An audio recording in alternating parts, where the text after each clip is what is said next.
And hello, welcome everyone to this video. So in the last video, excuse me, in the last video, we actually had a problem. Okay, so if I do self.getTestObject, okay, so testObject equals to self.getTestObject. If you see my last videos, you'll know what this means. Then of course, testObject, test task, or rather last few videos, not the last video. Okay, so what happens is that we will have some error code. And what does it say? The specified resource is reserved, because when I add a voltage channel to temperature sensor 1 analog input 7 and then I try to read it, you cannot, because my temperature task is actually running. Okay, it is of course simulating some output data. Okay, it's this is a thermistor kind of a thing that is simulating some output data, and the temperature is like going up and down, because at the back of it there's a sinusoidal wave that is coming in and out. Okay, sort of that kind of a thing. So therefore this temperature sensor is going up and down as well to kind of mimic that sine wave, and this is running actually on temperature sensor 1. So when I try to make another task object and create a task object and add this device to this task object, I can't do anything, because that task object is already this temperature sensor is already connected to this temperature task. So what is a task? What is a task? Let's get that terminology out of the way. Okay, so a task may seem very abstract in the context of LabVIEW, but a task is something you tell a device to do. Okay, for example, hey, sensor, I want you to read this temperature. Okay, not only that, I need to specify to the sensor when do I start reading the temperature. So when do I start reading the temperature? So that is something called a trigger, if I'm not wrong, trigger. Yeah, so you see this thing called trigger over here, the start trigger, handshake trigger, pause, reference, start. So when do you start your task?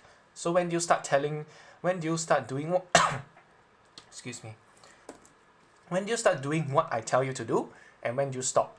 So this is all what this trigger thing is about. Not only that, when I measure temperature, for example, how often do I take readings? Okay, how often do I take readings? Do I take it every 1 second, every 0.1 second, or how long is the interval between the readings? So this is what we call the timing part of this task. So actually, this will help demystify some of the terms that you see here, and hopefully it will make things less confusing. So because you're going to talk lots about task and task objects in this video. Okay, so in this Python context, a task will be stored under a Python object, and like any Python object, it will have its properties, get and set. It will have lots of methods applied to it, a lot of functions. So I assume you know some basic, or rather object-oriented programming with Python in order to come here. So I will not explain that further. Okay, so now we have this problem. Okay, we have this problem where, you know, this particular temperature sensor is busy, all right, or this particular device is busy because it's being used by some other task. So if there is no task running on this device and it's giving you some data, sure, fine. Then you kind of need a real device that is always giving some kind of voltage reading, whether or not there's a task. My problem with this is that I'm using a simulated DAQ system, and the thing is that the virtual readings only start when I start the temperature task or whatever task over here. So okay, so normally, let me explain again. Normally to read temperature or to read voltage, if you have a thermocouple, a real life thermocouple, all you have to do is to create a task, you have to connect it to, of course, your real DAQ first, and you of course you have to program the DAQ to tell the sensor how fast to keep sending you data. And when do you start? When do you stop? All of this will be under a task. Okay, this is how you program your sensor. Now, that sensor is always giving you a voltage signal regardless of whether that task is on or not in real life, right? So your thermocouple is always giving you some kind of reading in real life. Now, take that out of the way and pretend that, yeah, for now, especially in my situation, I don't have a real thermocouple. I don't have the money to buy that, but I want to learn how to program stuff in in NIDAQmx.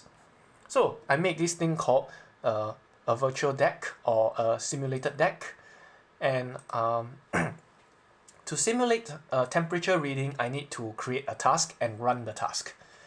So the thing is that the moment I simulate these temperature readings, a task object or a task has already been assigned to this temperature sensor, so I cannot create another task to try and read this reading that I'm seeing here. Okay, so how do we work around this issue? Okay, especially for virtual DAQs. So yeah, I've searched online. It is a complicated issue, but I don't know whether I'll be able to solve it in time, but where can we get started? Okay, so I found out, okay, this is about, okay, I found out I can actually, you know, in my last, excuse me, in my last test, sorry, you're not supposed to see that yet.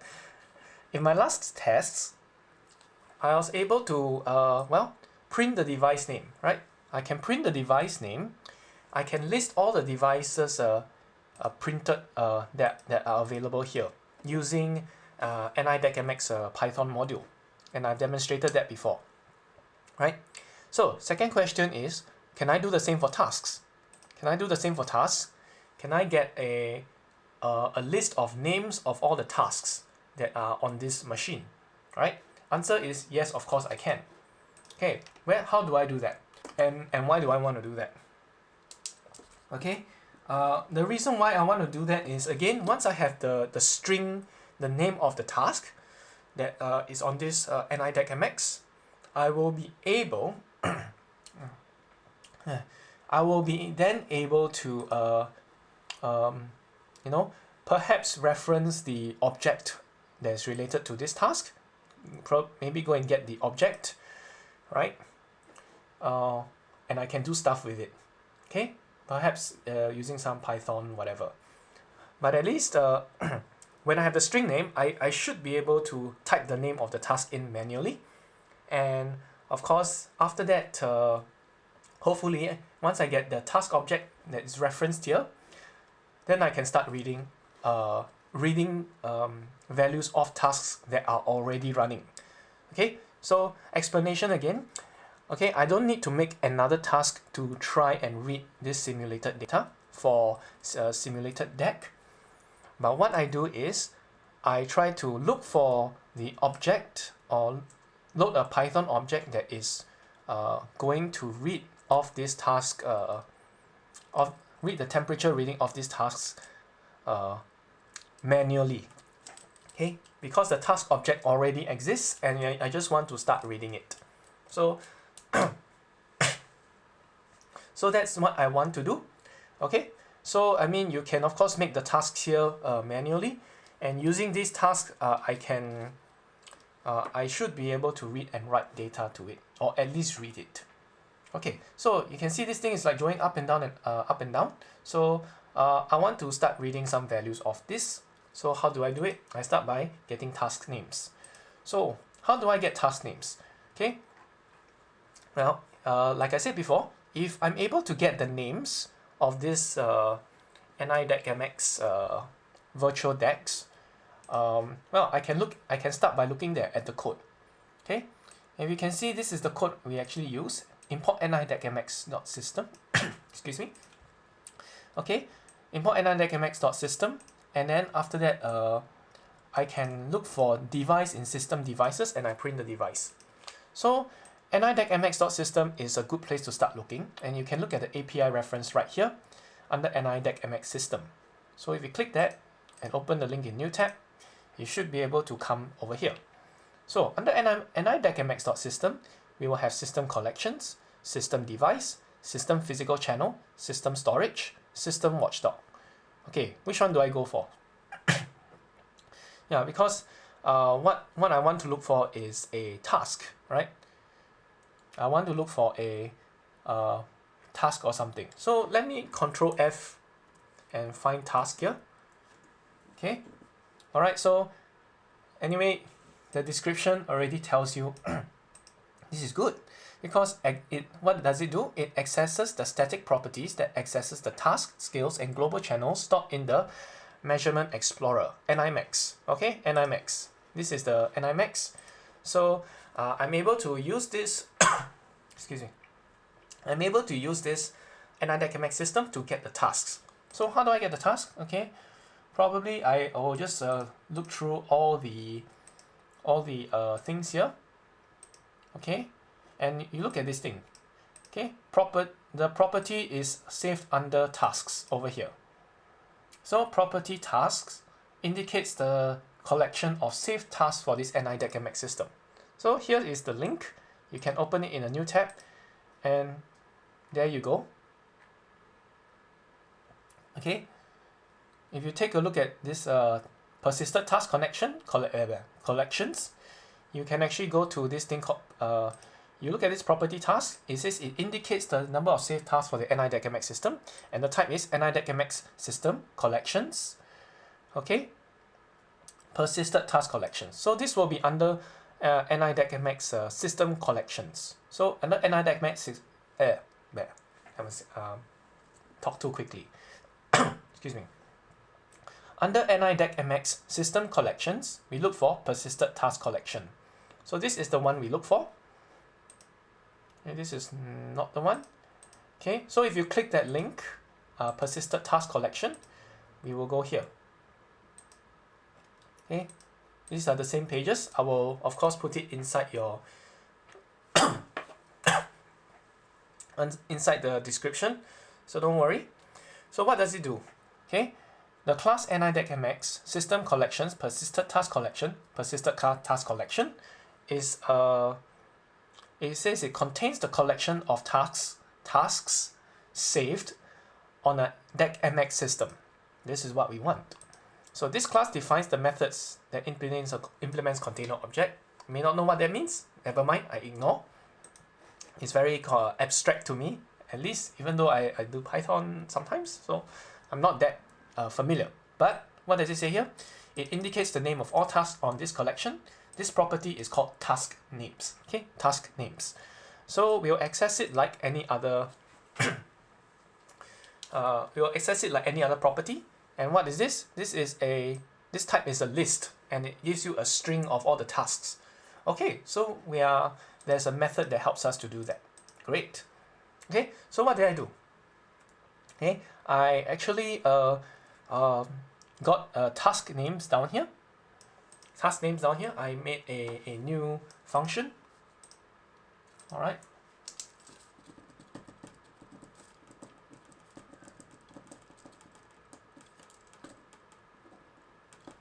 Okay. getTaskNames function. Excuse me. getTaskNames function. So what do I do then? What do I do? Okay. So I'm trying to access this task names property. So what do I do? Okay. So I'm going to try just over here.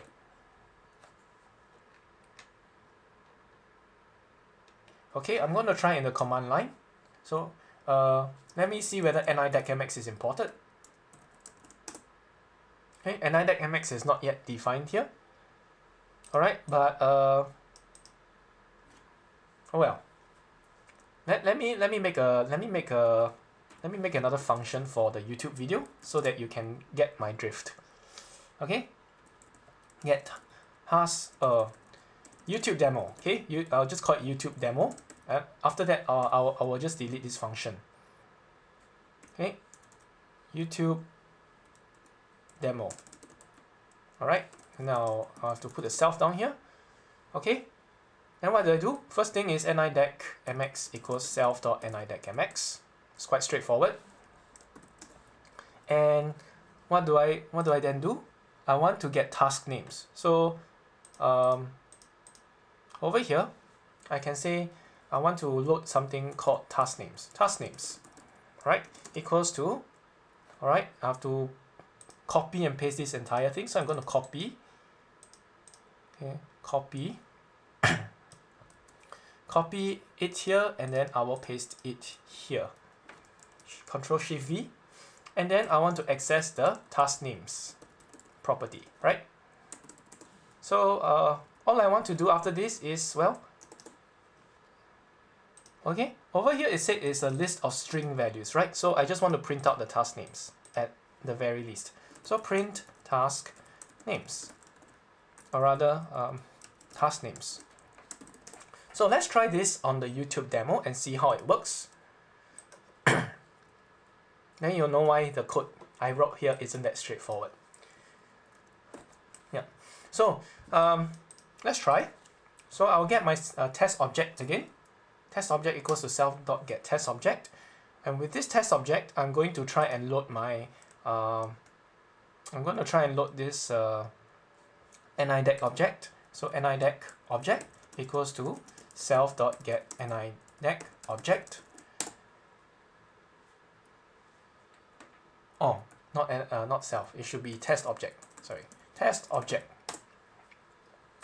Okay. So with this I have my NIDAQ object, and then all I need to do is, well, I'll write down this YouTube demo. NIDAQ object dot, okay, where is the, yeah, okay, NIDAQ object get a YouTube demo, right? YouTube demo. Alright, it will just give you, when you print out the task names, it will give you this property object at whatever memory address this is. Okay, so this is the memory address in, I don't know where, I'm not that familiar, but I know that it, at least to me, I know that is a memory address. So that wasn't quite what we expected. We expected a string of things, you know, a string of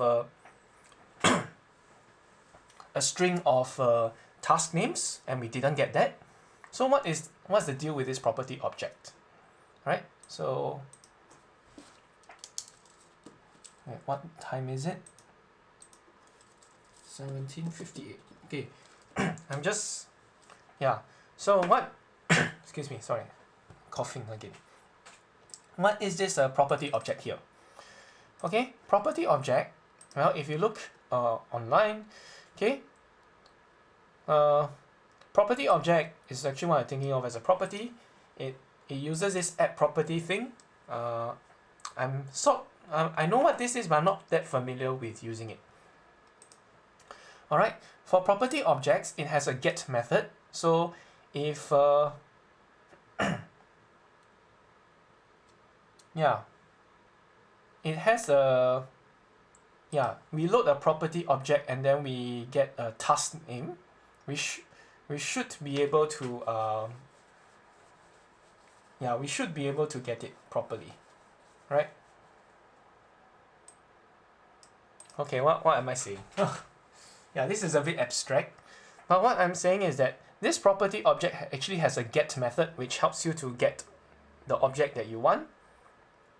Okay, so it's like our get and set methods. So if you want to get the thing you want, you need to execute this get method. All right. So what's the get method?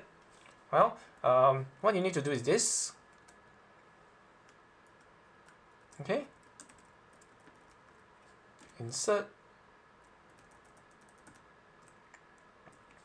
Okay, so I use the dot get, right? And usually I will just put empty parentheses like I do in normal C, not C, Python programming. Let's get the NIDAQ object again, and then we'll do the YouTube demo. Okay, it will tell you there's a type error, expected at least one argument, got 0. Why? Because normally when you execute for example, you execute functions within the class, it will expect the first argument to be the what do you call it?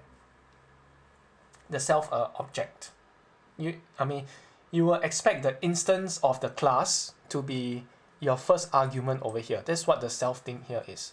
But if you execute functions outside the class, like this, you have to give this get function an argument. Okay, and the first argument must be that same instance of a class. So it means that the object here we have is task name, is a property object. Okay, this property object needs to be fed into this bracket over here. So it's kind of a bit of a mind twisting thing, but okay. So that is why I'd rather just delete this get over here first. Okay, and then I will just change this task names to something less confusing. So I'll say property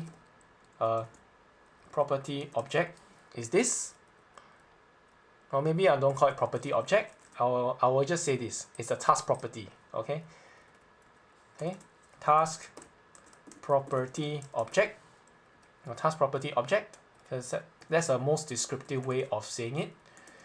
So what I want to get is a task name list equals to what? Task property object. And then I use the get method, and then I need to feed this in again. Task property object. Okay, so normally where I have the self, I need to put this thing here. Okay, so task property object is the self is the whole object itself, and the get method needs the object, the actual object, to be the first argument in the function. That's why you always have this self here. If you execute it outside the object, then you will need to use this object as the first what do you call it? The first argument here. Okay, so the next thing here I will just do is print task name list. Okay, and you can see already the syntax of here, get task name, is very similar to this what I have here in the YouTube demo. Okay, so let me get my NIDAQ object again so that I can reload everything, and now I'll play the YouTube demo and look at this. I'll have module A temperature reading, my temperature task, and my voltage out task. If you take a look here, it is exactly the same. Module A temperature reading, my temperature task, and my voltage out task.